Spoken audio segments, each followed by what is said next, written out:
kale bannaye nze amannya agange bampita Winnie Kamusiime vuddeyo okwogera ku nsonga y'enguzi. Bannaye abakulembeze be twalonda batukiikirire bakoze kyamaanyi okudda ku ssente obwaliyambye ng'omuntu wa wansi ne babuggwako ne babulya. Kati tutunuulira eddwaliro ng'emulago, abalwadde babeereeyo tebalina ddagala, abamu bafa olw'okuba tewali busobozi, naye ate ng'obusobozi bukola ki? Butuuka. Kale kyenva nkuba omulanga yonna yonna abantu abanga eri pulezidenti wa Uganda kyatandiseeko atekeremu ddala amaanyi senga baba bakutte oyo omuntu gwe bawadde obuyambi okuyamba omuntu wa wansi, kyengezaako gamba obuli bw'enguzi bamuteekeko amateeka amakakali kuba ssente ze bamuwadde azisasule, bamuteekeko n'omukono ogw'ekyuma okulaba nga tulwanyisa obuli bw'enguzi oba okukimenyawo kiba kyetagisa kutunda bintu bye byonna basobola okubitunda ne basobola okuzzaawo ezo ssente. Omuntu wa wansi naye asobola okuba nga yeeyagala ng'abeera omulamu ate nga naye asobola okubeerawo ng'omuntu, so babeera ate beeyongerako banyigiriza omuntu wa wansi. Nanyonjo Sylvia nga njogera ku nsonga y'obuli bw'enguzi. Basanyufu eno gye tuli olw'ensonga y'obuli bw'enguzi nga banyigiriza nnyo omuntu we wansi. Tusaba omukulembeze w'eggwanga yonna gy'ali aveeyo ate nga buli kimu kyayogerako akitende mu nkola, lwansonga babbye nnyo ssente ze babawa okuleetera omuntu wa wansi okufuna obuyambi. Nga wenna vaayo gy'oli ate buli kyoyogedde okise mu nkola. Bafiira musanya mu malwaliro gonna teri ddagala, babba bubbi. Kiva tukoowola olina gy'oli kulembeza eggwanga oveeyo oyogere kweno ensonga. President bw'era wa State of the Nation Address yatujjukiza obutawa bwe tulina olw'amaanyi okulwanyisa abakenuzi oba abalyake. Osobola bayita ababbi oba oyagadde kubayita ababbi, osobola bayita abalyake oba oyagadde obeera baba balyake, osobola bayita abakenuzi, osobola bayita ekintu kyakyoyagala.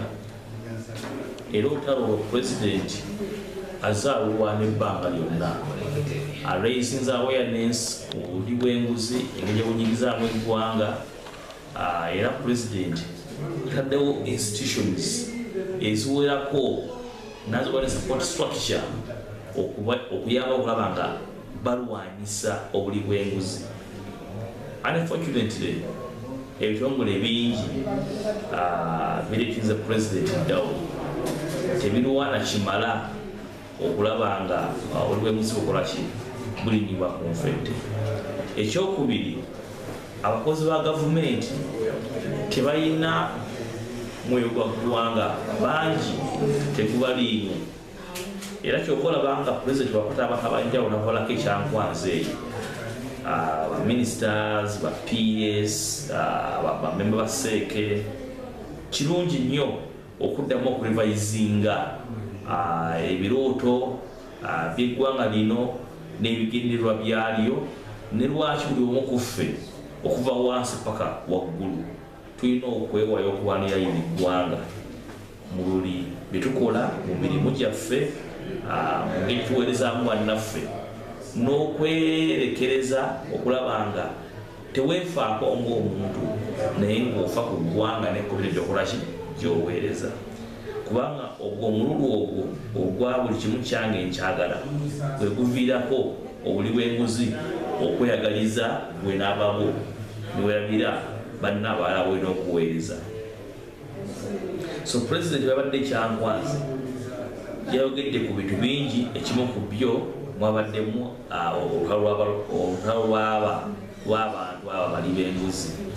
Kakati pulezidenti ekyo si kipya kyayogedde, azze akyogera ebbanga lyonna.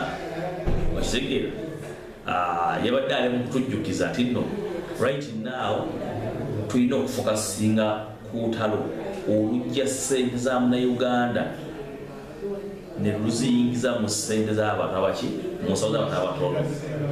Era balabye ababaka ba palamenti bani yayogedde ku ku baminisita, yayogedde ku ba PS, ku bakaawo, ku bakiifu, ba accounting officers okusingira ddala, kubanga be basindikira ssente abantu abo abalina okuza accountingira balabe kino project ekola ki etambula bulungi buli project ya ssente.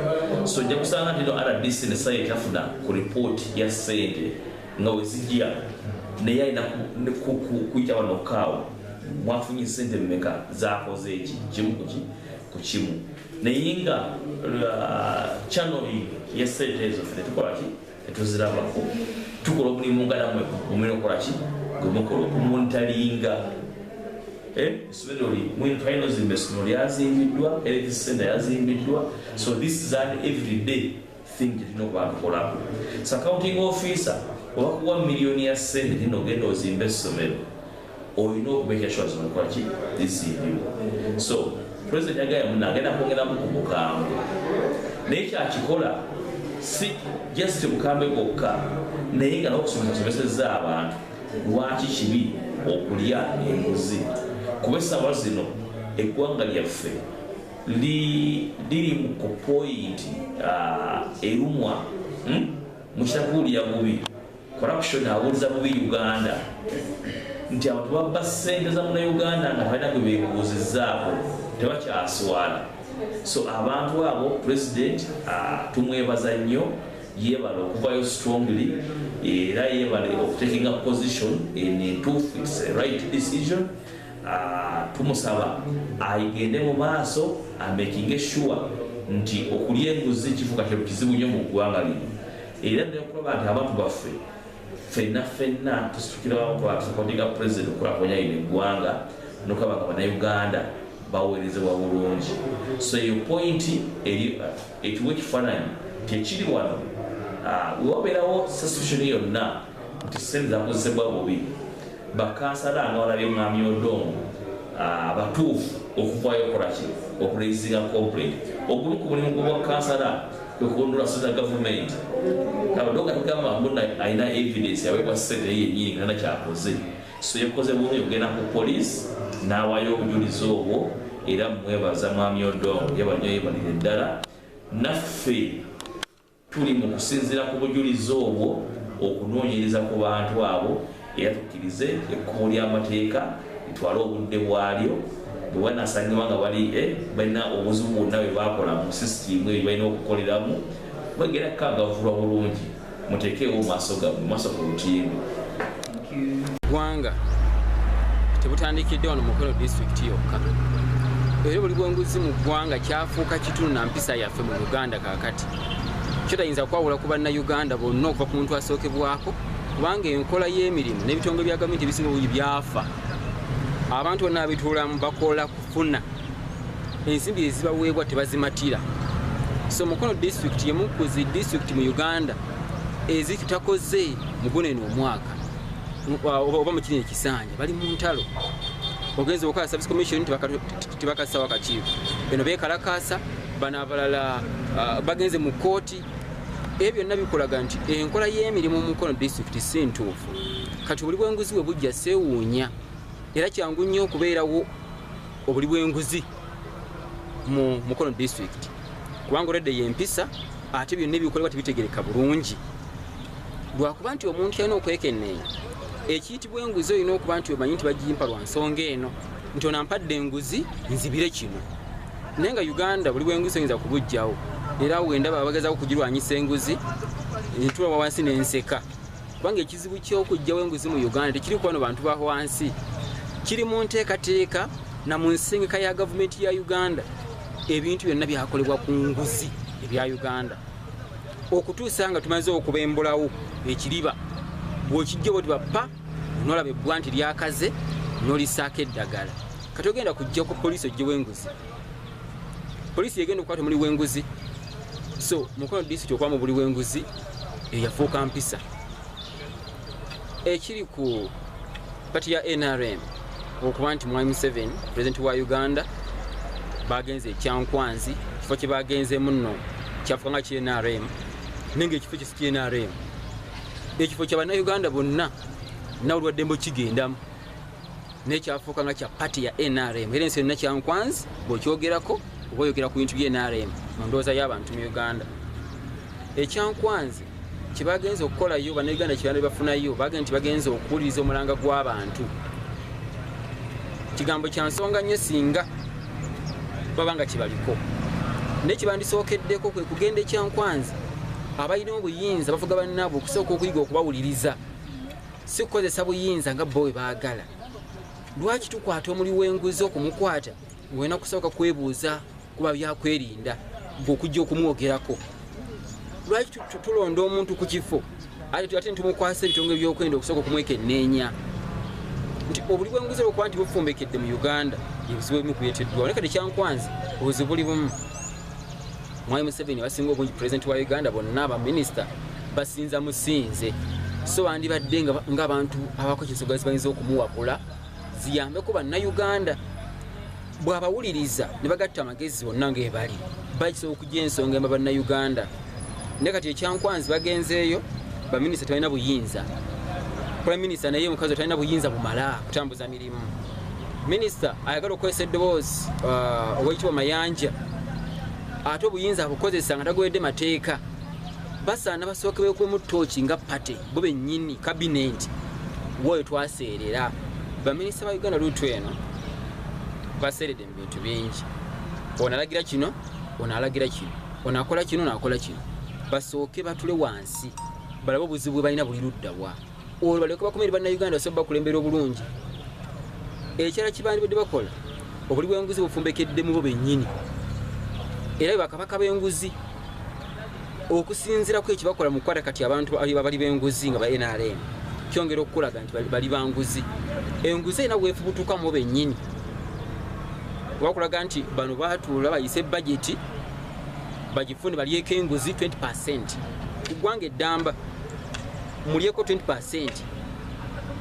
So bwe kiba nga kituufu ekyo nga boogera bo bennyini basooke beebuuze Minisita Kasaija yagaba enguzi bamugire nti alekera ogigaba baddeyo ne mabega kutagikwatako baddeyo kujjako ekkomo ku bisanja bagende nga bekuba mu ttooki enguzi yasibuka wa era ani oyo agigaba bave ekyankwanzi nga bakkanyiza nti enguzi eweddewo bo bennyini Kasaba nakira nti enguzi eweddewo ensi egeragenda mu maaso.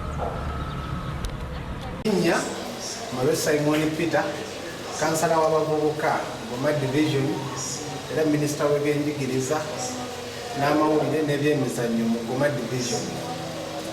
Ensonga ey'enguzi ekutta kati mu ggwanga ffe nga bakulembeze ab'omulembe guno oyinza okuyita generational leaders tugivumira ne sekuvumirira kwonna era ntwala omukisa guno okwebaza buli ssekinnoomu abavuddeyo ogamba nga ba Anderson Blora n'abalala president wa National Unity Platform Honorable Robert Kyagulanyi naye abadde musaale mukulaba nga twalisa enguzi era nkakasa nti amaanyi gano abantu ge bataddewo yensonga lwaki kati tulaba president ow'eggwanga atandise okuakitinga ffe tugamba nti agenderaawo cause buli lwetulabanga abadde bali enguzi batandise okukwatibwako oyo abadde asuubira okwagala ojjirya amaanyi akendeeza era n'atya bwejjaffe wano waffe emukono tubadde n'ekizibu naddala mu bakozi ba gavumenti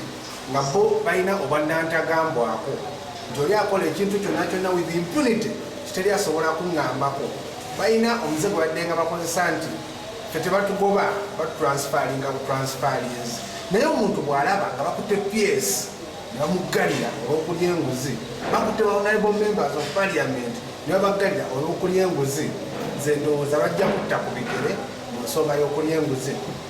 Okulya enguzi kintu kibi nnyo kubanga kireetera eggwanga okudda emabega litya nti wesanga nga ssente ezalibadde zikola ebintu ebigasiza abantu awamu omuntu aziridde bwatya bwannamunigina kino tekireetera ggwanga kudda maaso wabula kudda mabega. Ensonga endala nti mukimanyi mwenna nti wano mu Uganda tulaninga deficit budget whereby nti ssente zetukozesa zetufunanga revenue ntono nnyo okusinziira ku zetukozesa mu kukola emirimu gya gavumenti. Buli enguzi lwebeera ng'ekutte ejjembe kireetera amawanga gali agatuwa obuyambi okusala ku buyambi obwo n'okukendeza ku buyambi olwa sente zemukola ki zetukozesa mu buli bw'enguzi. Amabega wali mujjukira nti waliwo abantu abali asenza Global Fund ezaali zize nga zitagetinza abantu abalina HIV stroke AIDS. Abantu abali batuwa obuyambi basala ku buyambi olwokuba nti sente zaali zikoze eki zikwatiddwa bubi. Olabye abantu bangi nga bagenda ba withdrawinga olwa sente ezo eziribwa mu buki buli bw'enguzi.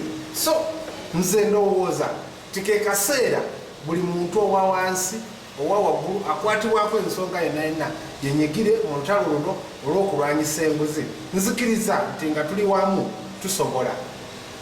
Nebaza bannaddiini nti nabo babadde basaale nnyo mu kulwanyisa n'okuvumirira n'okuyigiriza ku nsonga y'okulya enguzi. Kino tekiriiko nti ono opposition, tekiriiko nti ono wa NRM, tekiriiko wa kozi tukibalabye nti bonna bali victim. Neffe tubagamba ffe mu kugenda kuttira ku liiso bw'abanga ali mu pate eri mu ruling government nga yalidde enguzi tujja mukuba amayinja. Newaba n'abamunnaffe nga opposition naye tujja gamukuba kubanga ffe tukulagidde kujja ebyo tukajuga mayinja. Ffenna twatugamba nti gavumenti ya Museveni emulebye kuba nti obuli bw'enguzi bususse.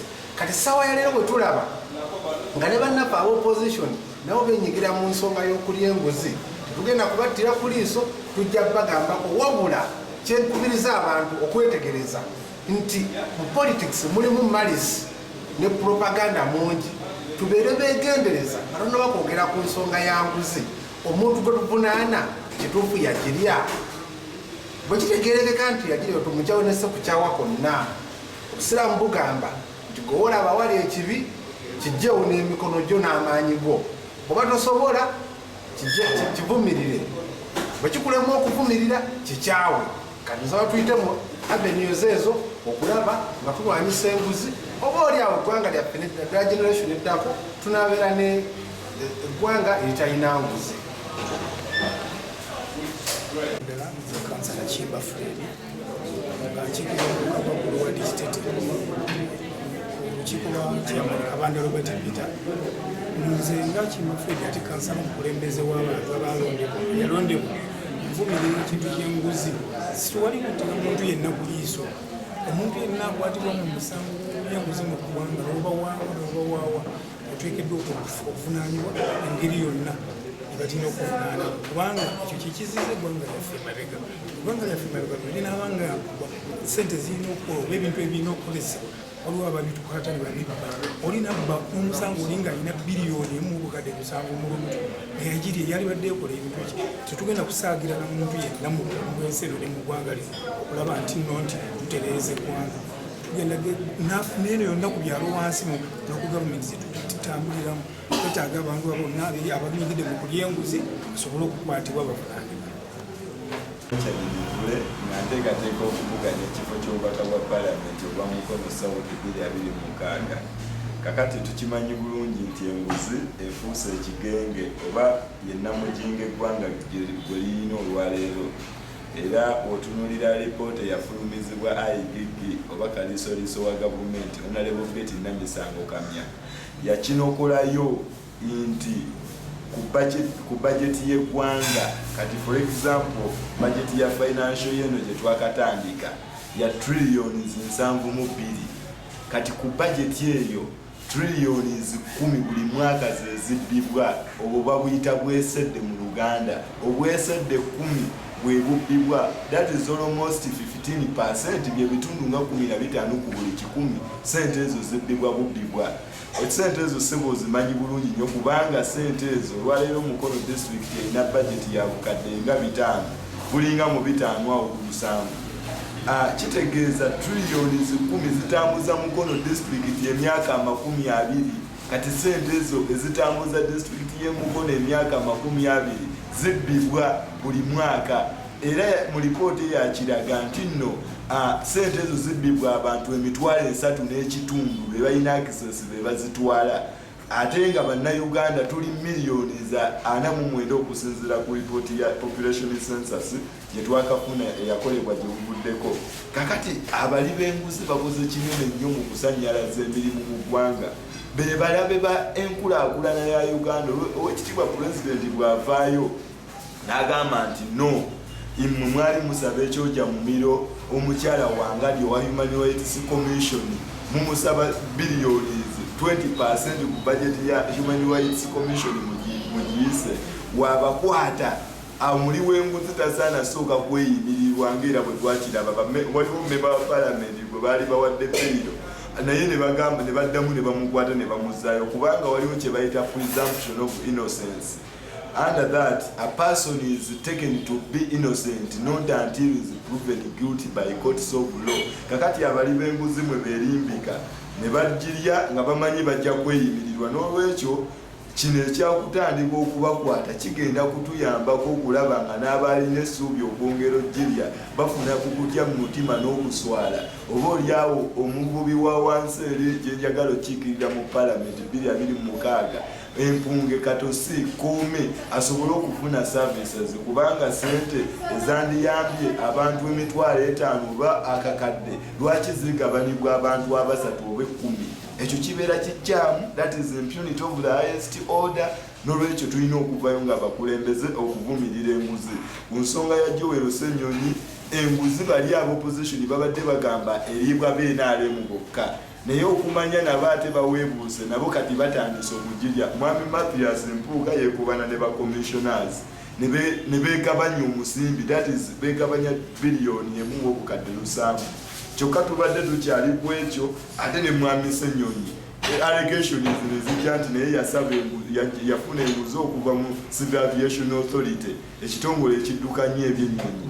Kakati n'awaaba omusango n'awaabira munnamawulire Dini Lubowa-Ssaava. Kati ate kennyini alabye ekintu kimutuulidde ate omusango agusiseeyo. Kitegeeza oba ddala okakasa nga baakulebula lwaki atojjayo omusango. N'olwekyo enguzi eririddwa ku sides zombi. Abagamba nti NRM be bajja bokka, Mpuuga si wa NRM, Ssenyonyi si wa NRM. Lwaki atajjayo omusango? Yandiguleseeyo because these are allegations. Oli waaba agamba nti agundi baakuwa enguzi n'omutwala mu kooti musaavinge ayitibwe mutandika okuwoza. Kakati ate ofondoka n'okujjayo wabaawo question mark ey'amaanyi. Mpunga bekikwatako ffenna bannayuganda lulimbi lwaffe ffenna tulwanyise enguzi we tuba twagala enkulaakulana mu ggwanga lyaffe Uganda okubeerawo. Nga Mukono District Local Government ensonga ezibadde ziyitingana ku mikutu nga zitambula, ensonga zetutyako essira ng'ekibiina kyaffe eky'opposition ekye-NUP, ensonga era President Museveni zaateekako essira, ensonga ezayawukanya Honorable Mpuuga mu banne bwe babadde mu struggle okutwalizaamu ensonga z'enguzi.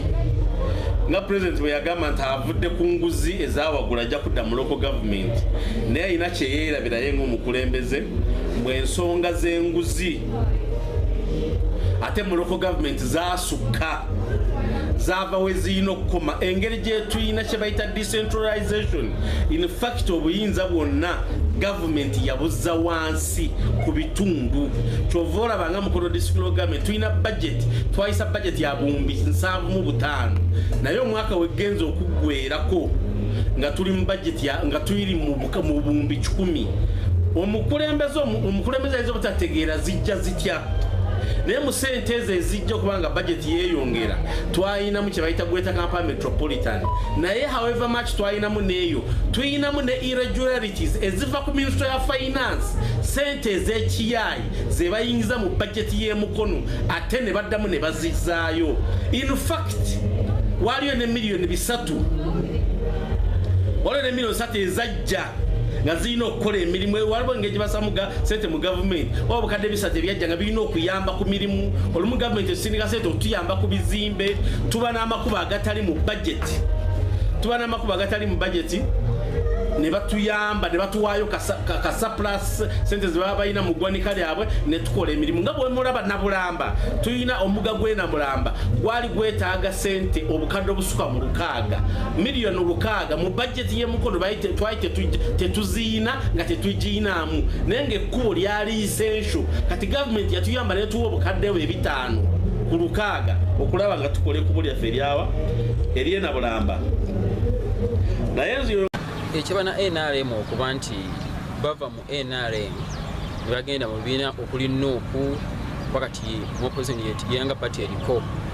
Okusookera ddala NRM erina ebizibu bingi ebitalengerano ku maaso, naye ebyobufuzi bya Uganda biriwo kufuna era ebyobufuzi mirimu. Bonna bannayuganda balina okumanya nti ebyobufuzi bya Uganda mirimu business. Oli ava mu NRM kwata ina kadi ya NRM kwesimbawo najja mu NUP emuwe ekifo asobola okujja okukulembera afunemu ensimbi. Teri ava mu NRM kujja mu NUP ng'ayagala bukulembeze ng'ayagala kukyusa ggwanga, taliyo n'omu. Bonna ekibaleeta eno kunoonya nfunira wa.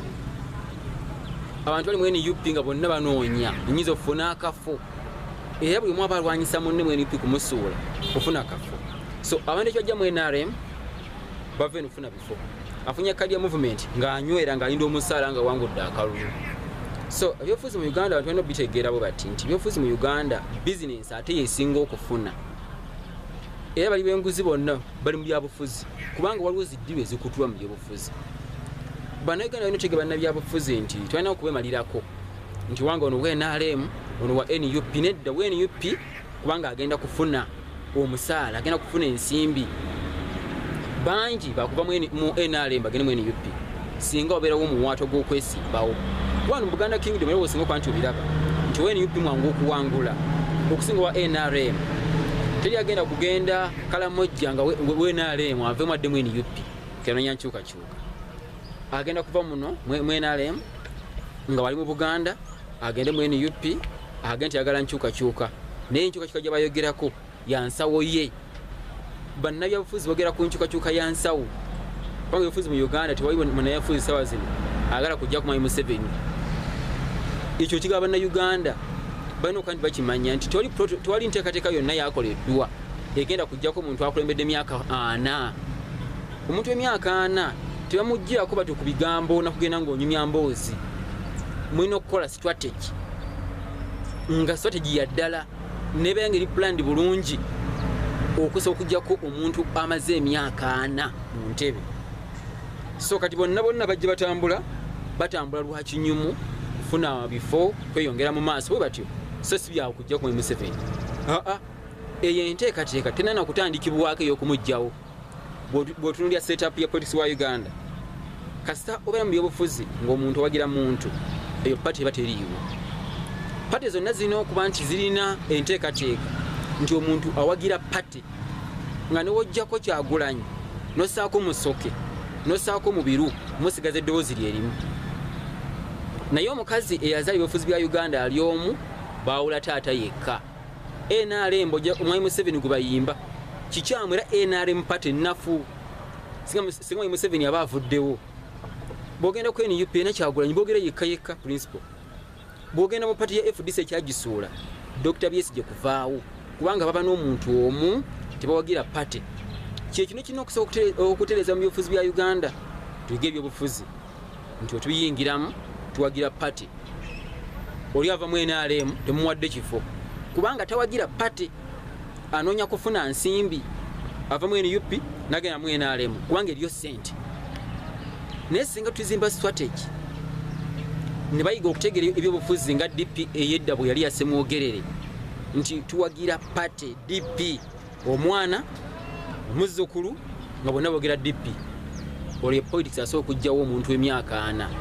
Naye bino bya muyaga bwe yaguyita era myaka 10 gyagenda okulaba nga tiwaliwo omuyaga omala oguzze kuba tewali strategy yonna ekolebwa nga ya pati ya muntu asinzibwa. Kikiri ekyankwanzi leero Mwami Museveni nga president basinza musinze tebamuwabula, principal tebamuwabula. Kati ezo pati zombi zifaanagana, yazikola ali omu era olugendo lwazo lwonna olw'okuba lufaanagana. Mwami Museveni aveewo, Kyagulanyi aveewo, zombi era zigwa kyekimu. Museveni tujja mwebaza, omanyi kibeera kibi obuteebaza muntu. Kituufu enguzi kati olwaleero lwe luyimba ery'eggwanga kubanga reports zizze zinokolayo afubye okulaba ng'ateekawo ebitongole ebyenjawulo gamba nga ekya IPPS tulaba ebitongole ebirala ebitondeddwawo okulwanyisa enguzi anti-corruption unit ogimanyi bulungi nnyo state house anti-corruption unit naye ebitongole bino bikoze naye ate ne bannayuganda mwenna mulina okukimanya nti mulina kukwatagana na bitongole bino bi whistleblowers omukyalo ono wangadya owa Human Rights Commission yali whistleblower mu nsonga eno ababaka ba palamenti bwe bamusaba ebitundu 2 ku buli 100 okumuyamba omuyisiza bajeti ye mu palamenti ebitundu 2 ku buli 100 webanga bajeti yali ya buwumbi 2 eya Human Rights Commission kitegeeza basaba obuwumbi 4 byebitundu 2 ku buli 100 okuva ku buwumbi 2 kakati abuwumbi 4 okwegabanyizibwa abantu 2 abasatu ekyo kibeera kyabulabe nnyo eri eggwanga era kyova olaba walabye abamu babasanze ne biliyoni mu mayumba gaabwe basanze ne ssente mu nsawo billion was found at Honorable Sisena Mujuzi Place. Those are the allegations zetwafuna tulaba bazimbye apartments ez'amaanyi sebo mubaka wa palamenti afuna kale obukadde 13 omwezi ddala ozimba otya apartment ey'obuwumbi 5 buwumbi 10 sente oba ozijjawa ku musaala ogwo gwoba ofuna kitegeeza waliwo wozijjawa kusifu mu nguzi ngera walaba bakola kino olwekyo kibeera kya bulyazaamaanya eri bannayuganda kuba amalwaliro gaffe tegayina ddagala sente zandikoseddwa okugulira abantu eddagala abafa obulwadde bwa mukenenya abatawanyizibwa akafuba mu malwaliro abatawanyizibwa emisujja gy'ensiri n'ebirala ate abantu bazeekomya abatalina kiseera eggwanga President agende maaso ne kaweefube ne bannayuganda tubeeyo tumuyambeko tulabe ng'enguzi etulibwa ku nfeete.